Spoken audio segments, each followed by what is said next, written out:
Rahim. Alhamdulillahi Rabbil Alameen. Wassalatu wassalamu ala Rasulillah wa ala alihi wa sahbihi wa man walah. Welcome back to the Friday talk. And I really want to thank Sister Ahlam and Sister Sheikh for, keeping this tradition going. And I thank all those who are attending. The topic is Jihad and war in the Quran. And this is an important topic because there has been, a lot of attack on Islam and on the Quran and on the Prophet Muhammad sallallahu on the issue of wars. The Prophet Muhammad sallallahu has even been named as a warlord.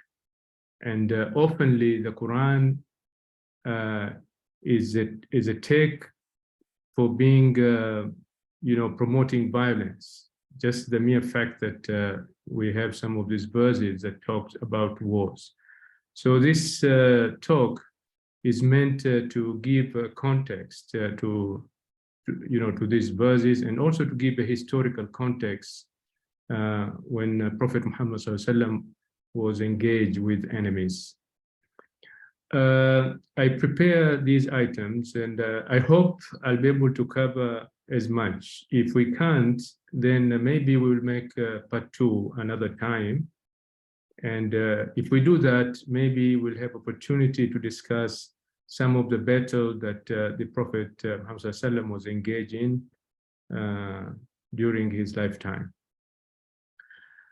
Okay, just as an introduction, we know that the Prophet Muhammad sallallahu for Muslim is the embodiment of Quranic teachings. He's like a walking Quran. And we know that he practiced a well-intended and a well-executed strategy of peace and diplomacy, to deal with the conflicts of his time. He practiced active non-violence in the face of violence and suffering and persecution and economic embargo. He and his followers endured in Mecca during the period of Mecca, 13 years of, he took away the attention of his companions from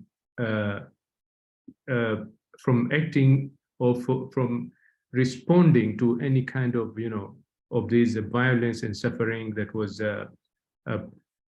forced on them by the Meccan idolaters. So really, he was practicing this active non-violence with intention. It was not just a coincidence.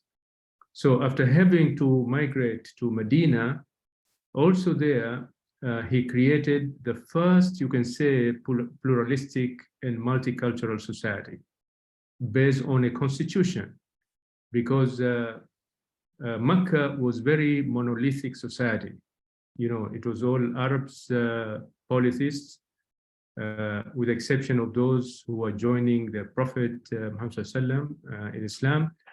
But when he migrated to Medina, Medina was a different situation, because it was a multicultural in terms of, and multi-religious, in terms of you had Jews, you had some Christians, you had polytheists, you have some Arabs who already chose Islam, and now you have the immigrants who goes to, to live in Medina.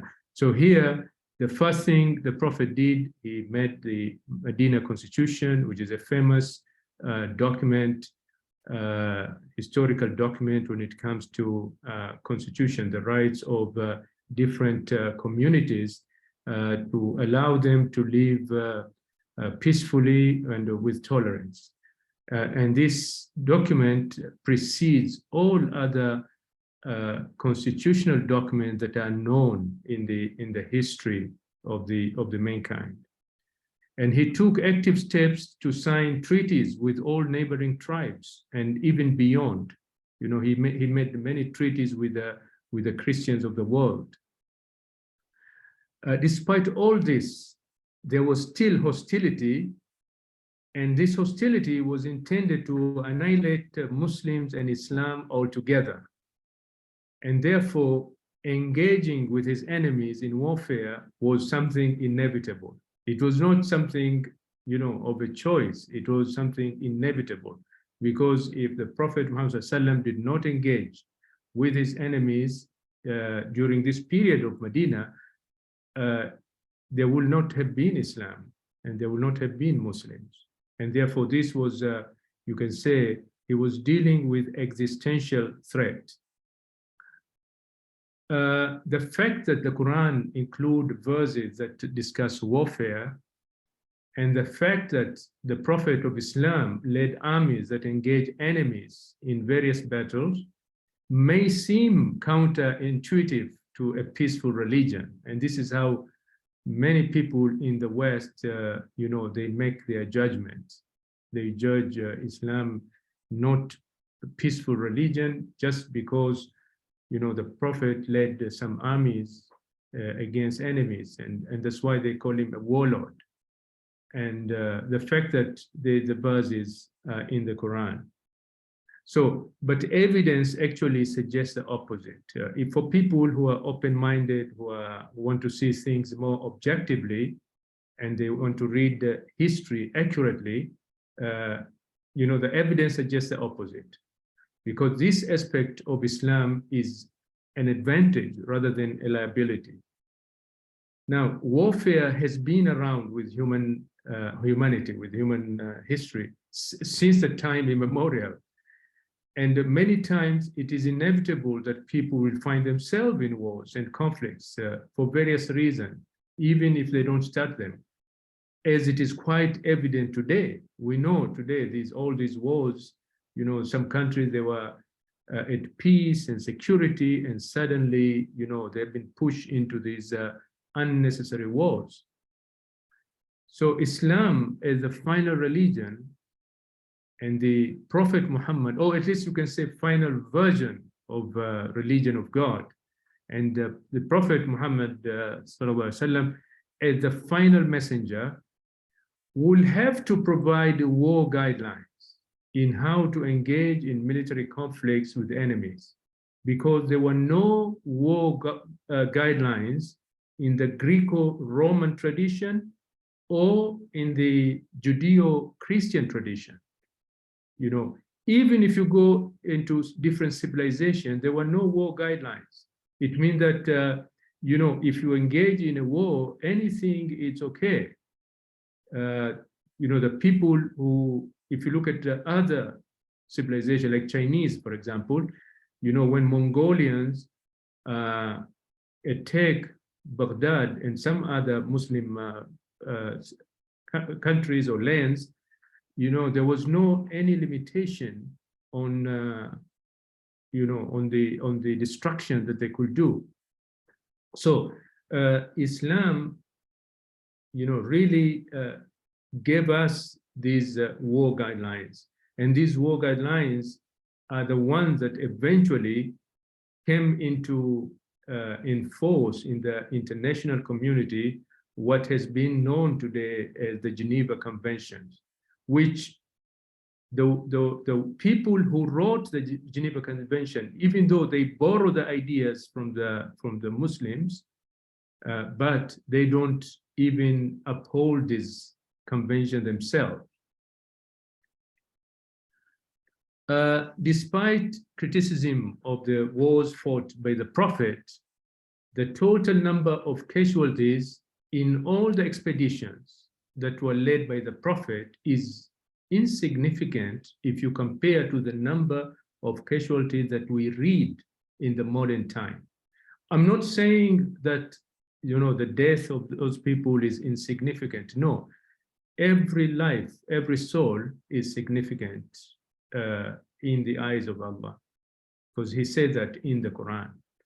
But I'm saying the numbers. If you look at the numbers, and if you make a comparison to the modern time, if you start counting millions who died in the First World War, in the Second World War, in the Korean War, in the Vietnamese War, those who were annihilated in German Nazi, you know, and many, many, many in the colonizations, in all of this.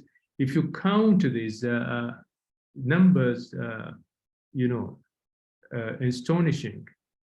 There is a book that recently came about, it's called Battlefield of the Prophet by Muhammad Hamidullah. And he quotes a figure of 463 people only, out of which 200 were from the Muslim side. And I knew there was a figure that was given earlier about 1,000, but this, the latest one, you know, is much, much more accurate. And therefore, if you look at really these numbers, is insignificant. Now, and these numbers didn't come low by chance, because this is the result of war guidelines in the Quran and the example that was set by the Prophet himself in warfare. And this explains why we do not see any Holocausts, any crusades, any inquisitions, any women rapes, any mass murder of civilians in the Muslim history dealing with the wars. Without those guidelines, we can say the Muslim history, and to that matter, the world history, would have transpired quite differently, for the worst.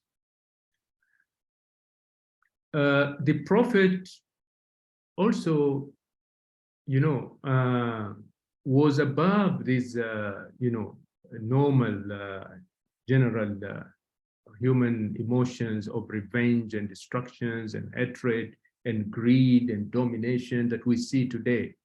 You know, after the 9/11, we saw, you know, the revenge that was taken by the West on the destruction of so many Muslim countries. Many of them have got nothing to do with 9/11, like Iraq, for example.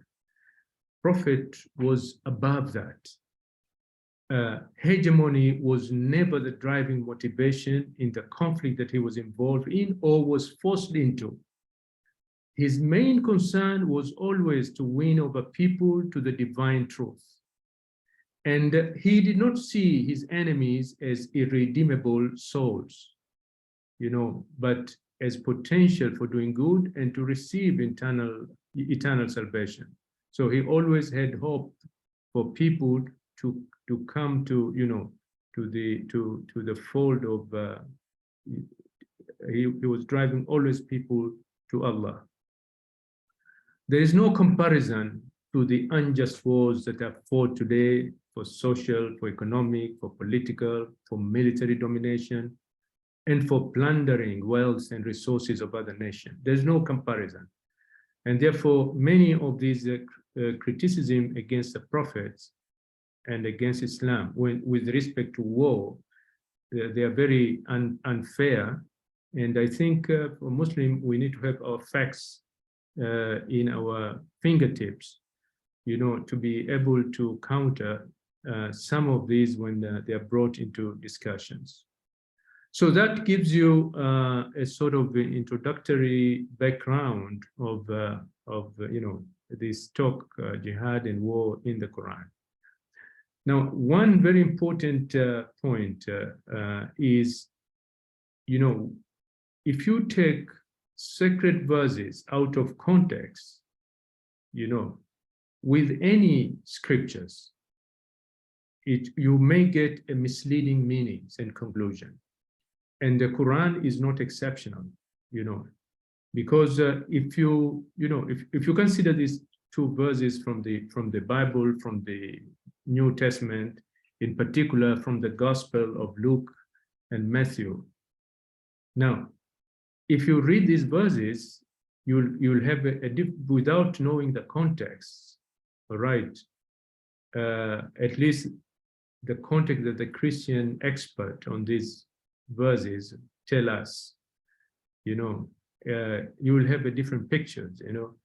You can read it yourself, but maybe I can read the first one. But those enemies of mine who did not want me to be king over them, bring them here and kill them in front of me. Or do not suppose that I have come to bring peace to the earth. I did not come to bring peace, but a sword. For I have come to turn a man against his father, a daughter against her mother, a daughter-in-law against her mother-in-law. A man's enemies will be the members of his own household. You know, these are supposed to be, words of Jesus or Prophet Isa, which is, astaghfirullah, it cannot be, from him for what they mean. But so are we to conclude that, Jesus has taught violence, or the gospel have taught that violence? We know the core message of Sayyidina Isa, okay, was one of love and compassion, and therefore these verses, they must have some other meaning. So a well-intended and open-minded examination of these verses, and if you ask what are the contexts, you'll be given this context, that the inevitable consequence, that Jesus, what he was talking about, he was talking about the inevitable consequence of a conflict that will arise between those who believed in him and those who did not accept his message. And the Christians will accept this context. And, and that's why they will not criticize Jesus, on these verses. But, when they read the Quran, they suspend that. So in a similar way, the Quran should be read with a good intention and open mind, and the reader should understand the verses, within the general spirit of Islam to establish social order and justice, where people, can live in peace and security. If you have this, this good intention and open mind, then the situation, you will see the verses in a different light. So context is very important, and the next slides, when dealing with jihad and war, I will try to provide those contexts, what has been provided by famous Mufassirin. So if we start looking at jihad in the Quran and Hadith, jihad has become such a familiar word now in the Western public discourse. It has entered the English dictionary. Now you don't need, you can just go to the dictionary and you can get the translation of jihad. Jihad has been taken like a part of the, of the English terminologies that are familiar. I quote this from Merriam-Webster, and maybe other dictionaries may give it a slightly, they will render it slightly different, maybe a holy war. So jihad is a holy war, and it is waged on behalf of Islam as a religious duty. Also, a personal struggle in devotion to Islam, especially involving spiritual discipline. So that part is good. And number two, they said a crusade, war, struggle, campaign for a principle of belief. Now, if I look at these, these two options of meaning that have been given, they are not adequate. There is a clear lack of understanding on the concept of jihad amongst non-Muslims, and unfortunately, sometimes even among Muslims. Yeah. So we need to look at jihad, first of all, in the religious context. Islam is giving at least three, you can say, different connotations. There is a inner struggle connotation, which is to find inner peace and balance, against your own evil inclination, your carnal impulses, satanic voices from within yourself. Is basically to struggle with your free will so that you don't go to the devilish side and you are trying to grow from the, from the positive, from angelic side. So this is one, and this is the biggest. The Prophet Muhammad, he said this was Jihad Akbar. And then you have the social and religious activism. This is motivated by a desire to stop human suffering and to improve society. There are a lot of people who are doing this jihad. They're involved in charity works. They are building schools, to remove, illiteracy. Activities like what Istiqama is, and many other similar kind of organizations are doing. This is also considered as a jihad. It's a social and religious jihad, you can say. The activism. And then you have the just war. This is participating in a military campaign to achieve peace and security for one's people in the face of an aggressive, foreign military force. So these are the three, you can say, connotations. Now, jihad does not mean holy war. So this term is very problematic, and this is the term that we can find in all English dictionaries when it comes to jihad, because the phrase, holy war or harb al-muqaddasa is not used in the Quran, is not used in hadith, is not used in Islamic legal and theological literature. The Arabic term for military has always been harb or qital, not necessarily, jihad. Jihad, it could be used, but these are the terms that we actually see. So according to Islamic teachings, it is unholy to instigate or to start a war without just reasons. It is unholy. So it's not really, we cannot glorify wars, okay, especially these aggressive wars. So the phrase itself, it goes back to the European and the Western literature, and it is associated with the Crusaders' War in the Middle Age. These Crusaders' War were against Muslims primarily. Thus, Western scholars wrongly, they translated the word jihad by superimposing it on their worldview related to wars, and they made this term as a holy war.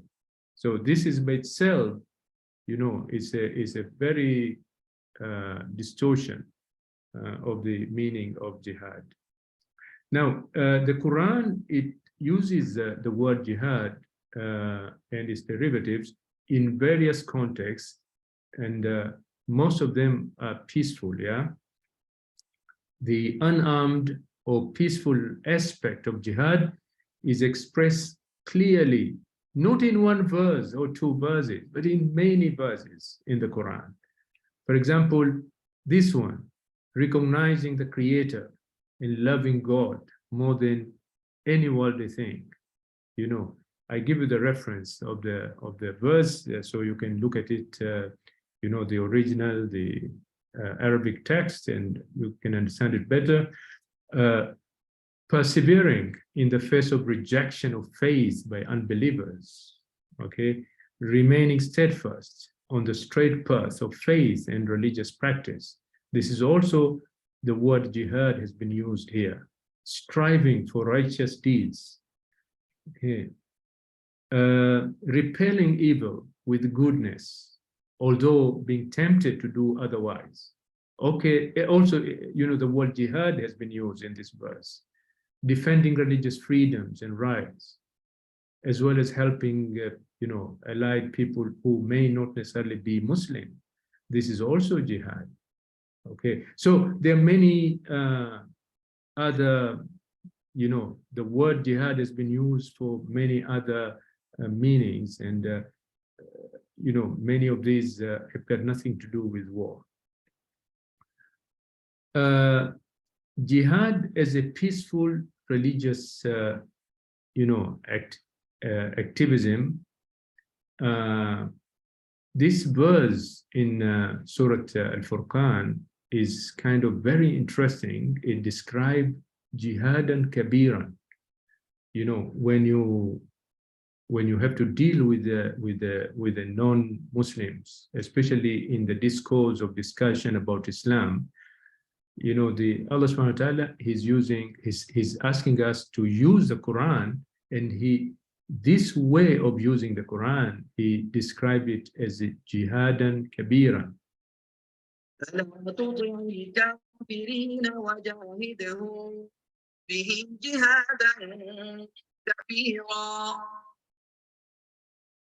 So scholars of the Quran collectively agree that this verse was revealed in Mecca when military struggle was not yet sanctioned even.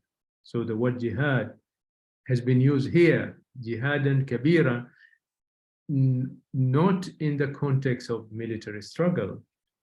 So the term must have been used or must refer to engaging the unbelievers using the Quran itself in the discourse. And therefore, this is also a lesson for all of us, especially those involved in presenting Islam and inviting people to Islam in Dawah. The primary tool that we need to use is the Quran, because this is what the verse tells us. In other words, you know, the Prophet and so are the believers. We are asked to struggle with the unbelievers, the oppressors of Mecca, with nothing but the Quran.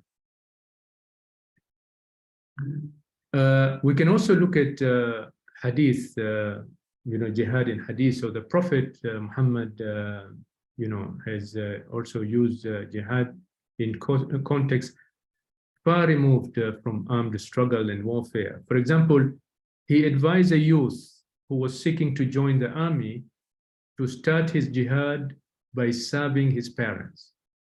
You can find this in Bukhari. In another, you know, hadith, he said the real mujahid is the one who fights his own self, nafs, by obeying God's commands. This is in Musnad Ahmad. And when speaking to a man who wanted to know a better form of jihad, the Prophet responded, a word of truth in front of an oppressive ruler. This is Sunan al-Nasa. So we can see the most excellent jihad, he said in Bukhari, is the Hajj. So we can see, you know, jihad, you know, the West has focused on the military aspect, when in Islamic tradition, you know, the most of the time is jihad is used in the context of non-military. If we look at the situation that we're in today, you know, in modern and postmodern societies, we have many things that will make, you know, a person to, you know, to meet his or her duties, religious duties, difficult. You know, you have these promotions of individualism, liberalism, consumerism, greed. People have a lot of greed. You know, they spend resources and time on fashions and trends and entertainments, and you have internet, which takes a lot of our time, very destructing, mobile phones, social media. There's a lot of self-interest. There's many other carnal desires which are highly regarded at this time. So it becomes a challenge to lead a God-conscious life, or life of taqwa, or to remain ethical and faithful to your beliefs and practice and teachings. Therefore, jihad in this context, or in this time, is a constant struggle for practicing Muslims. You know, you just to overcome all of these things that are, you know, bombarding you, you know, all the time, is that this is our jihad. And to that matter, for all religious people, you know, jihad, it becomes to balance between this material and the spiritual aspects of their lives. So I like this quotation from Fethullah Gulen. This is a Turkish important person He is religious, but at the same time political. And he said jihad is removing obstacles between God and the human, so that, you can have this better relation. Now, so let's look at the military engagement in the Quran. And as we have seen now, the term jihad, has been used in the Quran in various contexts. A military jihad, or engaging in a war, it becomes lawful in Islam only as a last resort and in self-defense against aggression. All right, and we will bring evidence for this. The defensive nature of war and its legitimate justification, are given first in the Quran verses in Surah Al-Hajj 39 and 40.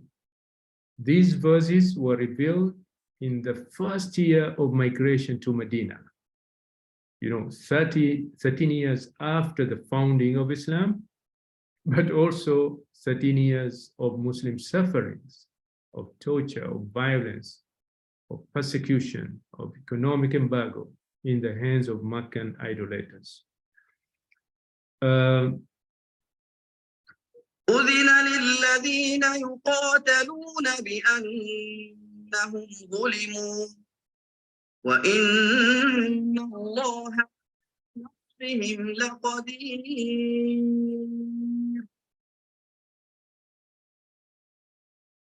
الذين أخرجوا من ديارهم بحق إلا أن يقولوا ربنا الله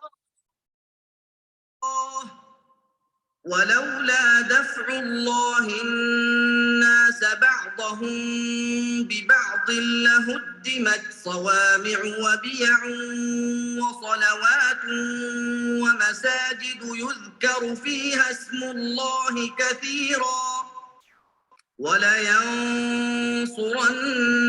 الله من ينصره إن الله لقوي عزيز. Okay, so these two verses, you can say, were the first in chronological order to give the Muslims permission to use force in order to defend themselves after enduring 13 years of violence. Yeah, and they are packed with instructions. So we need to to unpack a little bit. So first of all, the defensive nature, of and the justification of wars are given in the verses themselves, because these two verses, they explain the reason why permission is granted. Okay, which characterizes that it is permissible now to fight just and defensive war. The expulsion of the believers from their homes in Mecca is the most cited grievances of the Muslim community in the Quran against Meccan idolaters. And permission to use force was granted because of wrongs committed against them.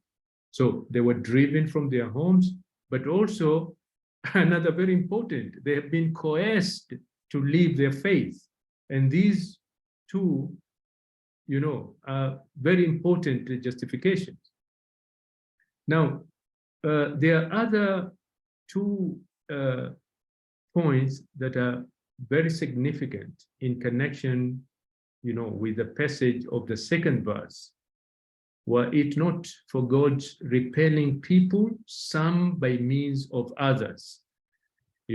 So the purpose of the use of force, repelling some by means of others, is ultimately protection of religion.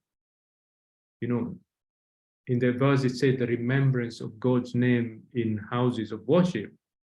And that's one point. The other point, which is also very important, this protection is not limited to mosques, but it extends to churches, to synagogues, and to monasteries, meaning that God acts to protect all religions. Okay, through, of course, through humans, through, through Prophet and his Sahaba, and of course it extends to us. We should protect religion, and not just Islam, but all other religions, all right, to protect, so that, there is no oppression on people to be able to practice their religion. Thus, the use of force by Muslims is framed in the Quran as a defensive action in response to wrongs committed offensively against them. All right. We need to take a note the defensive nature of the permission in another surah, okay, in another verse in the Surah An-Nisa. إلا الذين يصلون إلى قوم بينكم وبينهم ميثاق أو جاءوكم حصرت صدورهم أن يقاتلوكم أو يقاتلوا قومهم ولو شاء الله لسلطهم عليكم فلقاتلوكم فإن اعتزلوكم فلم يقاتلوكم وألقوا إليكم السلم فما جعل الله لكم عليهم سبيلا. So Muslims are forbidden to fight those who don't fight or harm them, and and urge them to agree to peace when their opponents seek peace. Okay, therefore, here also we can say war is exception, is not the rule. All right, and the Muslim could defend themselves, but they could not unjustifiably attack and wrong others. There is no comparison to today's unjust and unethical hegemonic wars. Many of them are, they are not defensive wars. They are very aggressive, preemptive wars. There's no justification. They're just if a party is seen that in the future will be a threat to the hegemony, part of the geopolitical strategies, ready to take them out. There's no comparison. Now, if we can look into the context of other war-related verses in the Quran, after Islam precarious beginning in Mecca, where warfare was not yet sanctioned, fighting was now sanctioned in Surah Al-Baqarah during the initial phase in Medina, where Muslims had migrated to ensure their survival as a religious community. And this verse, كتب عليكم القتال وهو كره لكم وعسى تكرهوا شيئا وهو خير لكم وعسى أن تحبوا شيئا وهو شر لكم والله يعلم وأنتم لا تعلمون. Okay, we need to look at the context of this verse. Okay, now early commentators, Quranic commentators, they explain that fighting has been prescribed for you. It refers only to the companions of the Prophet as individual responsibility to fighting alongside the Prophet. And when Islam was no longer in danger, okay, of being eradicated, the universal prescription was lifted. How do we know that? When challenged as to why he will not participate in fighting during the first Muslim civil war, Abdullah ibn Umar, the son of Sayyidina Umar ibn Khattab, he responded, "We did that during the time of the Prophet when Islam was small, when a man will be tried in his religion, and they will either kill him or torture him. But then Islam became great, and there was no trial, no fitna. So the legal consensus, or you can say ijma, when fighting is called for, first of all, it is a communal responsibility, not individual responsibility, except if Muslim lands are invaded, in which case it becomes, everyone needs to take responsibility of defending their land. So this is the context for this verse. There are 5 verses, that these are, commonly quoted when it comes to criticism on the Quran and criticism on the Prophet Muhammad with respect to wars. And they are all in Surah Al-Baqarah. وقاتلوا في سبيل الله الذين يقاتلونكم ولا تعتدوا إن الله لا يحب المعتدين واقتلوهم حيث ثقفتموهم وأخرجوهم من حيث أخرجوكم والفتنة أشد من القتل ولا تقاتلوهم عند المسجد الحرام حتى يقاتلوكم فيه فإن قاتلوكم فاقتلوهم كذلك جزاء الكافرين فإن انتهوا فإن الله غفور رحيم وقاتلوهم حتى لا تكون فتنة ويكون الدين لله فإن انتهوا فلا عدوان إلا على الظالمين الشهر الحرام بالشهر الحرام والحرمات قصاص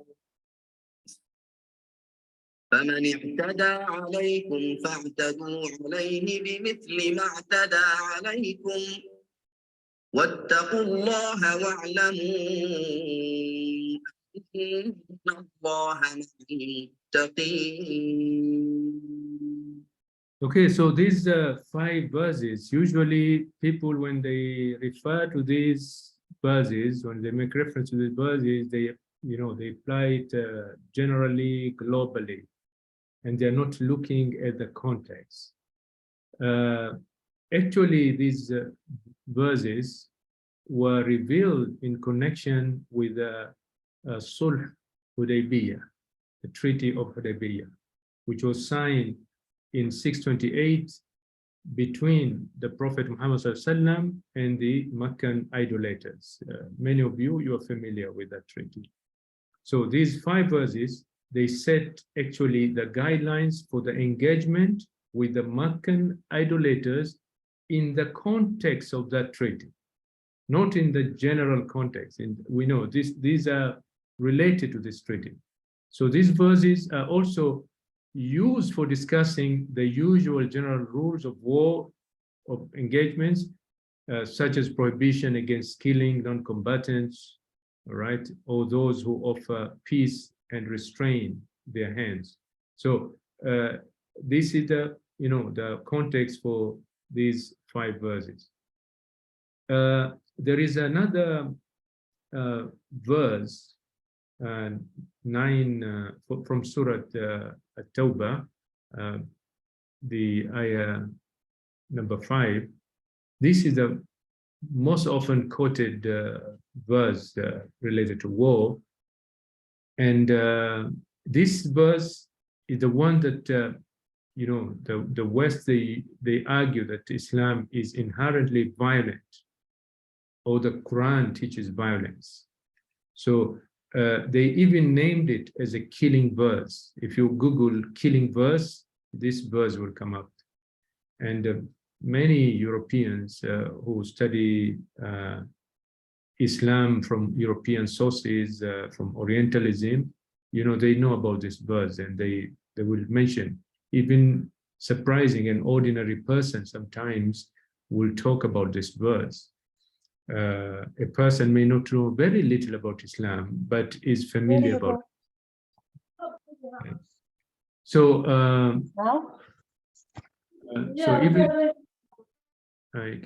can somebody help to mute?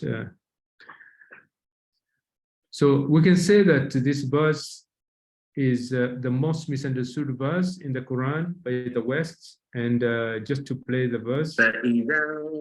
سلخ الأشهر الحرم فاقتلوا المشركين حيث وجدتموهم وخذوهم واحصروهم واقعدوا لهم كل مرصد فإن تابوا وأقاموا الصلاة وآتوا الزكاة فخلوا سبيلهم إن الله غفور رحيم. So addressing this verse 9:5, Islamophobes, they allege Islam to be inherently violent. This is their justification, this is their evidence.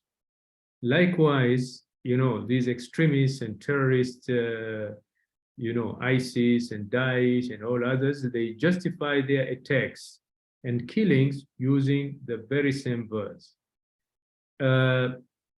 Now, chapter 9 was revealed,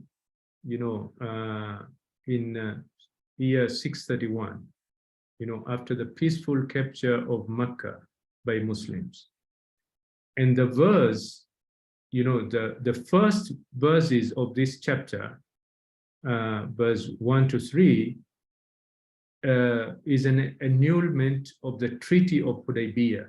This was the treaty between the Prophet and the Meccan idolaters, because now Mecca has been captured, which marks the legitimate popular power of Muslims, not only in Mecca, but in Arabia, and the end of this organized aggression by Meccan idolater towards Muslims. So, but there was a small band of individuals and tribes who refused to accept Muslims' popular victory and Prophet's legitimate government, and therefore they kept attacking civilians in a mode of warfare that will be described today as terrorism. So verse 9:5 is an ultimatum to these individuals, these we can call them today as terrorists, these individuals and tribes, telling them to end their violent aggression. But it is not an ultimatum for all idolaters of all time, as the West is, translating this verse. We can look at the verse before, ayah before and the ayah after, because this will give a better context, to understand, this 9:5. So in the ayah before,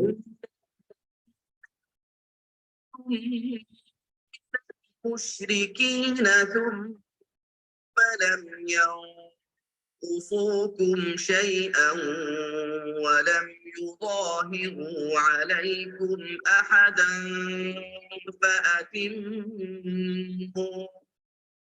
فأتموا إليهم عهدهم إلى مدتهم إن الله يحب المتقين. So the ayah 9:4, it gives a exception, those who fulfill their obligations, all right, who commit no breach. The Muslims have treaty with them, yeah. Also, if we look at the same verse 9:5, these Islamophobes, they quote only first part, but they don't complete it to the end of the verse, because the verse continues at the end. It says, But if they repent and perform the prayer and give the alms, then let them go their way, for God is forgiving and merciful. So they miss that part. So those who attempt to translate verse 9:5 to mean idolaters are fought also due to their idolatry, verse 9:4, it counter that, because it calls for a more plausible reading. Because when it says here, if they repent and perform the prayer and give the alms, they will translate that as if we are coercing them into Islam. And this is not true, because verse 4 already is giving the precedence that those that meet obligations, they have the treaty, they don't commit a breach, they should be left alone. All right. Now we can also look at verse 9:6, which is following the 9:5. It commands Muslims to treat well idolaters, refugees who seek asylum within the Muslim community in order to escort them to a place where they can feel safe. وإن أحد من المشركين استجارك فأجره حتى يسمع كلام الله ثم أبلغه مأمنه ذلك بأنهم قوم لا يعلمون. And here for them to listen, to listen to the word of God is just to witness, because the verse end with saying they are people who do not know, and therefore they're entitled. It's their right to have the knowledge, but they not to be coerced. Right? It's no different than when you do dawah to somebody. You are just giving information, but you're not necessarily coercing a person to be a Muslim. Therefore, Muslim historically, they never understood this verse 9:5 or any similar verses. There are many other similar verses, and this lecture is not long enough to be able to cover all the verses.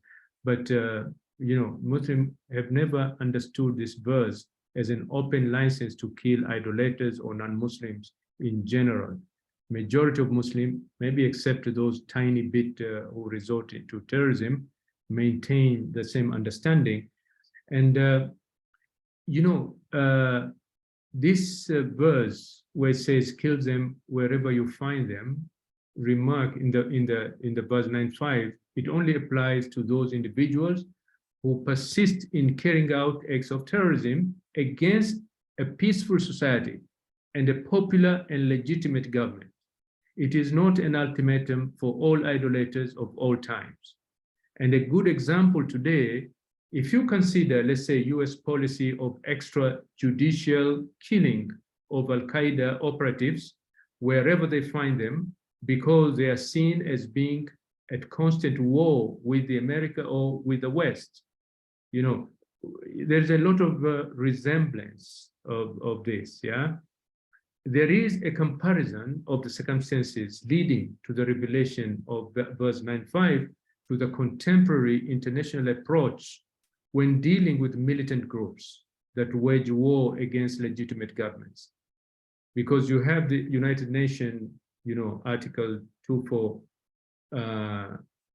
of the United Nations Charter, which outlaws the use of aggressive force by a state, all right? But also it recognizes exceptions, in the state inherent right of self-defense, as found in Article 51, to deal with these groups. So Article 51, it authorizes a state to use military force to defend itself against an armed attack and the continuing threat of such an attack. All right. And therefore, this verse 9:5, if it is looked at objectively and with open mind, it will not be problematic as the way it is misunderstood.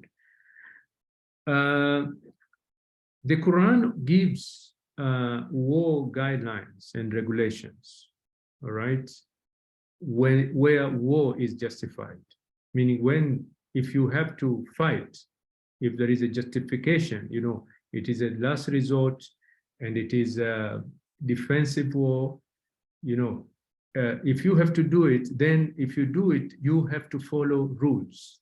You know, the Quran describes these, you know, basic principles and guidelines on how to conduct fighting. You don't have the freedom to do what you like. And this is how in the Islamic history, you know, casualties and damages and destructions were minimized. First of all, there's no aggression on the part of Muslim, since God loves not the aggressors. You have these two verses, 48:1 and 9:81. It describes who is to fight and who is exempted. 2:192, it describes when hostilities must cease. 4:4, it describes how prisoners should be treated. 2:294, response to violence and aggression must be proportional. Whoever transgresses against you, respond in kind. Not, you know, a small group of people who attack, you know, the towers in the US, and your response is to have a perpetual war on terror where you destroy so many countries, you kill so many people, you make life difficult for so many, for millions. That's not a proportionate response. And then you have a peaceful solution to disputes are preferred in verse 861. It's referred to military ones, but when war is unavoidable, every opportunity to end the war must be pursued. As it says, but if the enemy inclines towards peace, then you must also incline towards peace.